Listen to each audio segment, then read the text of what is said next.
Dane me give ya gagné de kono subolo kwa jeme na togbo menko. Ne togbo nya tipo kwa. Da yo tipo so no yo be Yesu kojo, Yesu komla. Te jabe da si.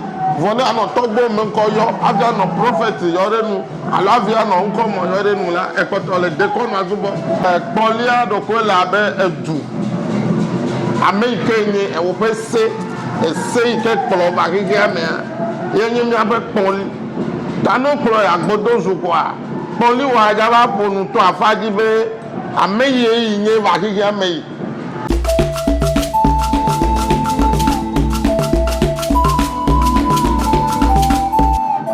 Hello Ghana, Barrister the Genius again, and then looking at my side, I have a very wonderful and a mighty man. I know you may know him, you may not know him too, but for me, I know him.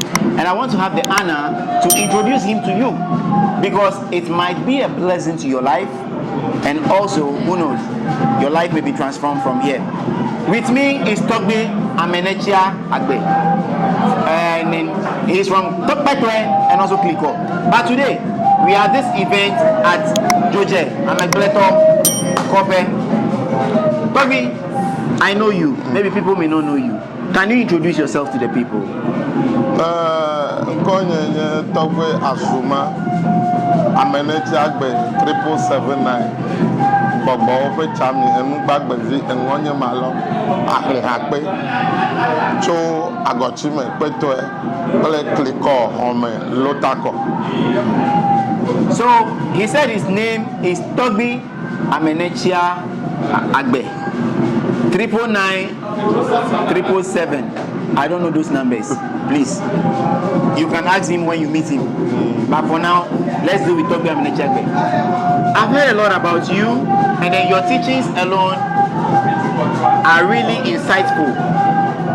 Why of all the occupations in the world, you decide to be a traditional priest?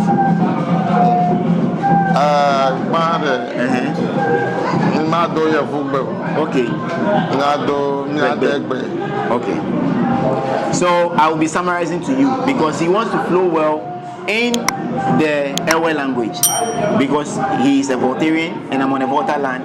When you are in Rome, you do as how Romans do, or you follow my summarization. Okay. Look at that. Out of all the Amadonye doctor, Amadonye teacher, Amadonye Yevudo Olao, Webenata de Vodu Subolato Alo Humoye Nieto Ekebeawo. Yo, Mother Akbe Banu Magbala Nyebe, Doresia de Ike, Amesiama Wanala Niba, Dequeve, Chokaka Maubo. Neme dejesi wa ebumo vone dejesi kwa sije jasu asio ela be mia Togbe yo o kalele gbedegbe ye wo ju a o ga troba o domoto re ka nyenye Togbe yo wo kale wo gundo kafi o va jimi o mia Togbe wa o ya o trole gbogbo o domoto re ka nyenye tai me dejesi be amemo o domoto re ka menye So I asked him why out of all the jobs, he said he's part of those who have been reincarnated. So at that point I'll ask him, look at your copy, Ebuna Benata, Ameya Oke Jova here, or en your dumeto de ka. Godo afi mava anigbadia amereji meto afiva. Okay. Enye etonye kple nonye. Okay. Wowe na menya be yiwo jima nu ya ale jo. Okay. Yenye vasi no miamia. Vasi mia ojiwa vasi asi de ka no miamia. O wo pete dopo. O nu gomo kukume a. O va se be mia Togbe yo na be Togbe gbolo ga do sa ko sa. Eye be ye trova tafi ma bua se aje be no konu na o so me konu wa e ase abua So pe ngongo la sinye me vitu kuire ko. Sope. So Paris. Talk Jonu. Ne talk ono adegbe atanda me pe Tender stone. eno ekele vitu kuire dole me. Okone no nyebe ne jinu ne kwa deme wano chiku kwa ji. Ne lechi na ma ne no kudona. Kemele chichi akpe ale chichi. Hey. Aga nyame vasi vajore do konye si voye miato ame pe o va kplo ma o gbona be no me gbo va mai no ye gbo be apre na re gbo ne ko na ye me va yi no ye gbo bi ese be me don ku be ye nkunye me ko a efia ma gbare nye nto me klo ne yoda se yoda kuna si de me pe de le mere pe ma de nka me pe ha fi ma ogbo na be to gbe ike me va jo a ke ji ma le me no yi ale nu ano si nye me yi yo ko nu ke ile wo yo si ya pe ale chichi vo be ni me chi ana wa ko na vo ame ko na mo nye to me va se ya me va glo ne avi wo da si le pe nji Ari fi akpe ale. ale pe ala si nye Hello, Frafema. ale gbo la projet me ta aba be no me le sokuja enu ade de na funa go ba no nya gblo na mo Ta e skube ava sonu la, e va trust prophecy. agbe kura nu bubu ko wo me vale Ta fi abela, no va join ma ko ya school anje be na kpan. aje be me pa la be togo sukwa akwa me emele ne ya to ko ya me pa sukwa vone pa to gbe nya me photo a me de kaja me photo a ne pa se be photo ni mo me to ni o to gbe nya nto bana gbon la lo mi bana na be nu ya pele ya la le e ya pele ya la le e ku abe 40 years a e gbo na be yi me chagbe le mama ko ele fi ka be le kwa me mama gba to bo o ame ma ku be bla ne yo jira kwa me na sa gbadre re ma ga pa ma gbo be ma ba bu wa ke mi va fo wa mi po chagbe le ko na me abero ko ke vojo le gbo ma mo sa gbadre mi le kwa me za e me ko ya nto ba fi ale ke ma we E ga ko sin. wa ne me le ko to je ji ajo fuma me nya be to gbe ma tro gbo ba nyenye da ne me ba tro be ma ba zu mo sele alo ba ba zu adu ya Ma ona be me bu mo si je je ame so asinye amodo nya me ke wonyi ta ke wo da sile mo anti e fa be si je je ame so ame o si o ta o bu mo na no ma o le ma na jimele Ta enya ke gbo mele be na ta o ka ta to sum it up life ya be na ta ra me gbeto. E je be na nya enu ike ko vanyi baji. na na ma Ye na wo efe medo. tu Eleke amade awo ka fia nya enu ike ko vanyi baji awo efe medo yi. Ela be mi o use fiala o jimia mi afa mi ve se mento. Mi chokola gajiji ko mi afa nya. E fia ke mi ato akọ gara yin so mi problem fia. Eleke mo ka fia nya be na tadi. Ye fe yo ya ke ma wo ko mvanyi baji de edo ya o ma wo yen yi. ni ma gbo yen be ne vanyi gba ya ji kafi na nya me ke nye kwa e je bo no plo ira agbodozu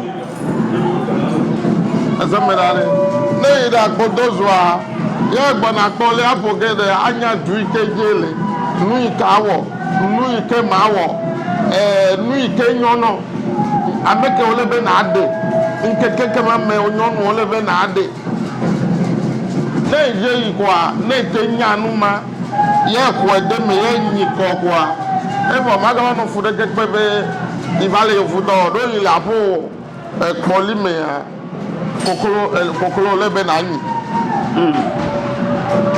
ya wo jo vale nyi ploma ebu mo na na mo le ma ya table ma to akpo be amedo le o dagle pevo a wo do elanyi fe alo wo do agble de kon ke wo me do na nuku bubu chake poli me o le no ko ne de ko o no gogo be eyo na mo ba agble de me vo ao ala be nya be azijil Okay. Elle est poli glom. Enye mese gome. Dumahi amele nye komdi. menya nu ikenya kpoli ha o atia de nu ikenya kpoli gome ana amuwa se goma kpolia do ko la be edu ame ikenye e wo pese ese ike kpolo ba gege ame yenye mi abe kpoli tanu kpolo ya gbodo zu kwa kpoli wa ja ba ponu to afaji be ame ye yin ba gege ame yenye kpolia ya mesebe kpoli ma wola e gagbegbele fe nu pa ya de fe ya e kunu a ekpo be le mi atogbo molila ne amedebe ne obe ya wa fa ne yivivia kwa ale ke pome ale ya pome ke dasi no via me pome ke dasi no via me kwa oji na nua de ka ko o afa na obete de abobo meta e no lo edidi na no okay ka ke gbe ya de ni so be e wo nye pastor ya e vale nwa me yin bua hin abe na kwa fa e ja kwa be meji mo no ko mere ke pere ntu ire ka ya we to ta ne wo ka be awe rola gleka woni mi sugbo wa jope kwa ela no bobo ere ta ke be de ka awe kwa wala we no ne ma mais c'est l'on fait interview de me benatala elles sont là 6 ans elles sont là 6 ans oh ne me so asije za nya onye mebo ne nyom de kala si o evele ako zuza ye be ne mo de kale de kaga to ko zuwo ya na me gba na ma age me de bo okay tadi doka pele doka etan wona lo pe de kan wo etan nana amegbeto alo nka e ko la si odi e ko pe nana amegbeto nti e po be le nya gbe amegbe ale nko nyo yo me yo be gbogbo wo be jami anya ne va gbonyi ni le fure no ne mantewe a magbe be mantewe e do le menye vosa o le be mi wo nya ko le be mi gbe no e la gbe no re no mi nyo na bo ton yo alo sewo e ko magbe no be nu ya mega wo nu ya to ne ga le nu ya wo ma nu ye wa ke ve no we telo ne gbe ya ba nyi ko ma ko nchi ko agbobu no wona je do e do re popo ne va ko na mi do alo ji ko la chi agbogo do ya da wa na ba chi agba wow okay tadi mi afa game ala me subone ne ma o dake emegbela mi ati aba gbo le wo fe afa me mi ati ado jevi dake ri e fi akele de namu wanya e fi akenele alo fe direction e fi akele pe ma o de namu wanya nebe wo fe ka fumo ha dugode namu wanya ne emegbe amede hian of pere de ame atan ayo apun pro alo aji pepere de chugbo yo abenye no bro wa osugbo ya akeme no na kliko home lotako ne so gangoja adile bossime agbosume kliko adile bossime kwa moto tore sare be na meneti agbogbo ko be ne so abe gogoja adile poglo moto tore sare to ba meneti agbogbo ko eyi gbonye e ko nko to pan lo ne do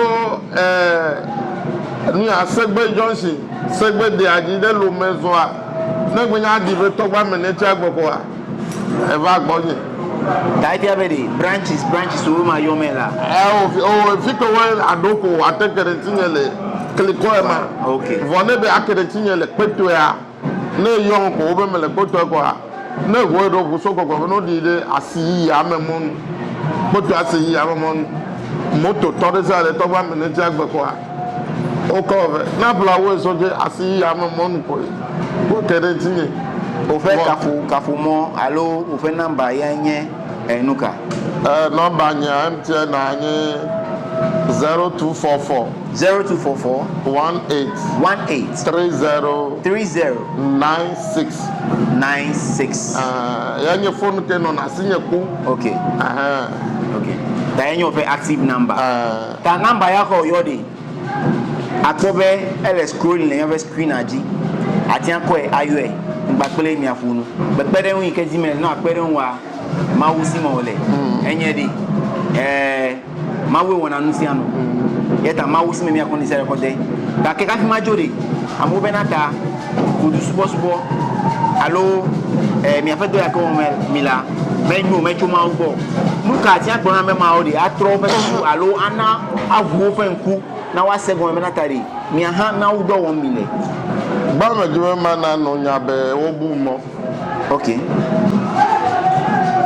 na merebe miantogbo be subo ya menye subo onyewa miantogbo ko ma oji se gogogo avi kristo baba tane mejibe ya ganye de konu subo lo ko ajeme na togbo menko na togbo nya chipo kwa dayo chipo so no yo be yesu kojo yesu komla te jabe da si vone ano togbo menko yo avia no prophet yorenu alavia no nko mo yorenu la ekoto le dekonu azubo ele abe dekonu a ele nkome ele gbedodo me ele egbegbogbo me ele nududu me ele anyimomlo me yenye dekonu subo tro subo ja ya je nde wonyele do kwesi ku le mi atogbo be jojo me togbo nko yenye togbo nye nko de yenye azuma amekula poso ya gble no dagle kwa gble to adeku azuma ketenti da nde nko onye na togbo nye irolo mbe me ba desi tako eje ma de nko ma na ntonto ko efi abe ya mezu kristo to yije abe mezu kristo to o le togbo manyi gba ko wo kale wo mama on ele to e o tebe akwe nya na ina ba ko yesu eje na ba ko yesu ato tanya amro ko meje ma na no nya be no le church ma eje be si jeje ana so osi ese me da de si jeje so asiwa no mo no wo togbo me zipe ate na ga bo no ko no wo zipe me bu ko na yesu kaka amu me gome maseta ya nenye be opo ada merenye pastor alo merenye prophet yo ogbonye pelimi na nya la afia kwa ko bele yo ble mo ya me pa wo bu mo wa me yo se nu ago me ntodo a mi pele pastor mi pele bishop mi adunu la gbare ka asuro nu le mi anono la be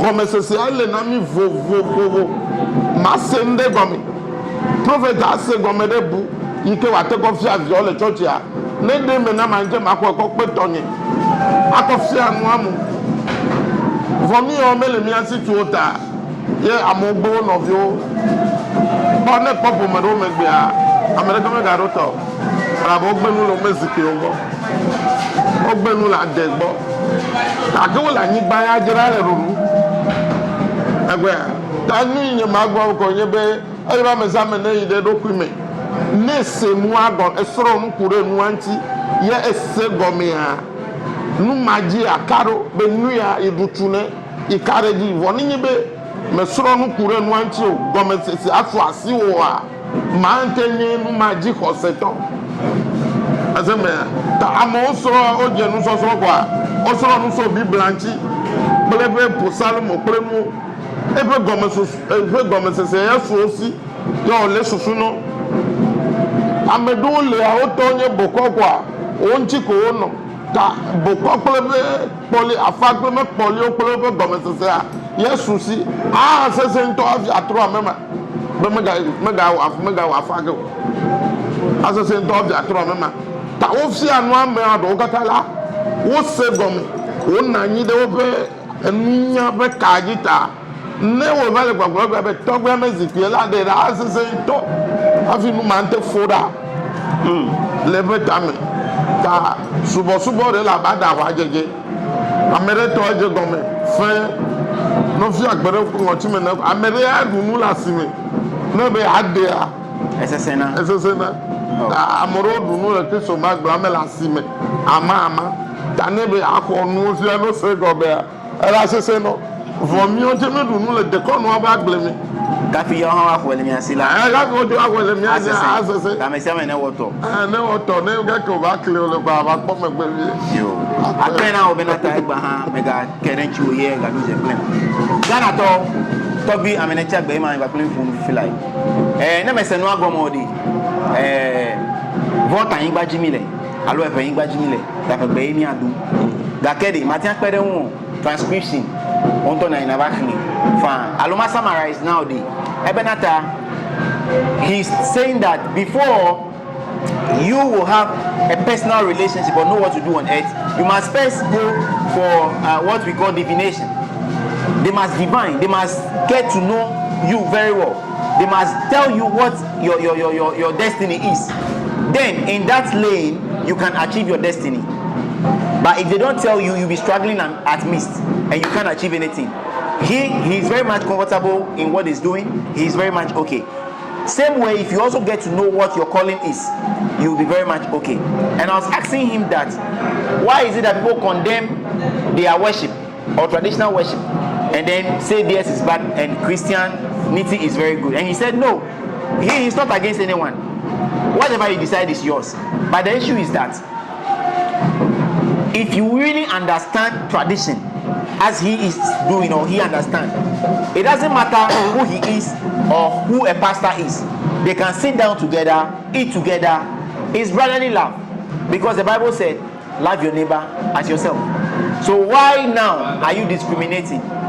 He said a lot and I can't really go back now, but in the right time I'll have time to transcribe to you or summarize it for you some other time, then you can have understanding.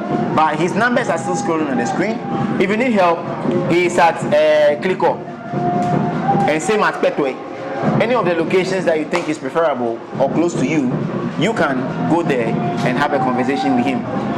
Ehonagalamosia na mubaba so ehonagalamosia e charge na mo aluleke me va ko be va soro nu le gbonye ma fi anu de ka ke o ti anya be o ame ala dunu ame ala nu e bo anu ti wa dunu e pela me na senga ka ka o be ha do me do senga ka ka ti oke woni be va ele dole o le be mi da ti ke na wa egbe u ti ke of ya wo le ta jiji pe mi na fi wa kuna ti ke ake o mo wa ti ke rejo nya ko mo do mi ana de fi wa do hu ta era ma charge o ta ye bi na do afo na mi agodo e ba do afo na ten wa odoma agodo like me charge am charge mo. Oh, okay. So I just asked him that if you need his help, do you have to pay anything? He said no. If you are just there to learn, he is willing to teach you for free. But common sense should tell you that he needs energy. He needs to be strong to be able to teach you right. If not, imagine him teaching you and sleeping. What can you learn? So connect the dots yourself. I'm not saying come and give him money, but he said he has to be strong. And if you are sick and need his help, he uses herbs. And some of the herbs of days of late, to get the right one where there is no chemical or anything, you need to go far into the bush, deep forest. And then you know he's a human being. He has to walk there, or he has to go with the Okada or moto, or he has to pick a car or fuel his car to get there. All those expenses are on you, but he doesn't charge. He teaches you freely or heals you freely. Then whatever you want to do is up to you. Thank you so much for having time with me on Barrister The Genius TV or The Genius Studios or Kaswa News. I'm still here. Thank you. I'm bringing you more from Juje. For now, it's a bye. But later on, we'll still talk. Bye-bye, bye-bye, and bye-bye. God bless you. I'm out.